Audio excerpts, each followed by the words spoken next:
Yellowstone Supervolcano. Plates grinding. How a major earthquake put USGS scientists on alert. Now let's remember that there is the old Pacific Phaleron plate lodged on the west coast and it sticks into the area of Yellowstone. And let's remember that the mantle plume coming from Baja California, the western part goes into the west coast, the high threat volcano, San Andreas and Walker Lane Fault System. And also the eastern part goes under Utah into Yellowstone and then turns west under Idaho. As you can see there, that 7 looking squiggle, that's under Utah, Yellowstone, and Idaho. That's where we've been having the big earthquakes lately. March 18 of 5.7 in Utah, 6.5 March 31st, and earthquakes, swarms are still going on there. This is the tough, look at how big that is. That's a huge amount of ash to be coming out of Yellowstone. Look at that thing. That's a whole mountain in itself. You can imagine the whole area covered in ash like that. Supervolcano, Yellowstone Supervolcano. Now, the national park visitors faced terrifying scenes when a major 7.3 magnitude earthquake struck August 17 of 1959, and during which one claimed you could literally hear the plates grinding together. Now, Yellowstone Supervolcano is dubbed a supervolcano because of the capacity to inflict global devastation during a super eruption. This is something that happened 3 times in the past: 2.1 million years ago, 1.3 million years ago, and 640,000 years ago. And 70,000 years ago, we had a lava eruption and 80 eruptions since then. Now, locals located between the states of Wyoming, Montana, and Idaho. The area is constantly monitored by U.S. Geological Survey. It has its own Yellowstone Volcano Observatory there. And they're observing, monitoring for signs that a super eruption could be on its way. Now, while most of these incidents are nowhere near the levels needed to trigger such an eruption, the 1959 Hebgen Lake earthquake of 7.3 magnitude left some nervous. The 7.3 magnitude quake caused massive damage, including 28 fatalities and considerable damage, an amount of about $300 million today in repairs to highways and timbers, and put USGS workers in the area on alert.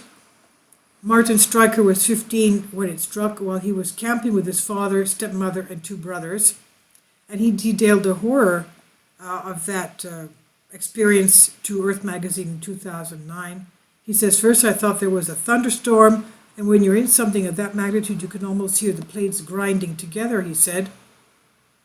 And turning towards the tent where his father and stepmother were sleeping, he saw that there was a tragedy. Now, also he said, "I could see if there was anything I could do." There was not. He told them that there were a lot of casualties there. Now, Mildred Green was also in the park on that dreaded night with her family, and they were among the families camped closest to the landslide.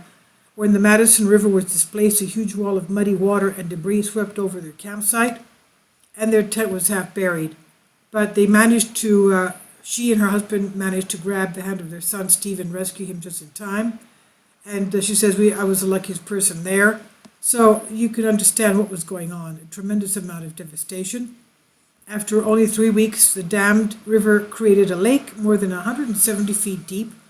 The lake the quake created now covers an area 5 miles long and 1/3 of a mile wide. Jake Epstein, geologist emeritus with the USGS, was working as a field assistant in Montana when the earthquake hit. As fate would have it, his team campsite was essentially at the epicenter on a hill overlooking Hebgen Lake. His mapped project was temporarily put on hold, and Mr. Epstein spent the next several weeks escorting various teams of geologists around the area to study what had gone on. In spite of the human toil, Earth processes were on display in an unprecedented way, and the team had to take advantage of it. He said it was a marvelous opportunity for beginning geologists. To date, tourists in the area can stop by Earthquake Lake Visitor Center, which is situated 27 miles north of West Yellowstone, to relive the horrors of what happened more than half a century ago. So This is by Callum Hoare on Express UK.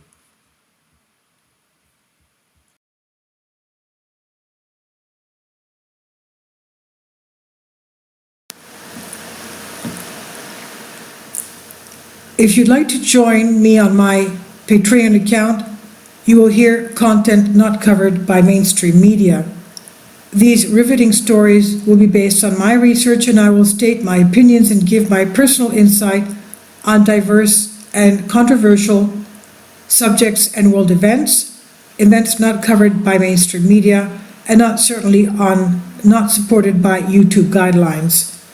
So whatever I have on my Patreon, most of those will not be on my YouTube channel. Please consider becoming a member today. More of the most significant and important videos will be on my Patreon channel. Your support helps me to continue my research and keeps this YouTube channel alive. And we depend on your support, your generous charity, because we help economically challenged families here in Athens, Greece, in Kapota, and we also help the young generation with university tuition and the community around our church. Thank you.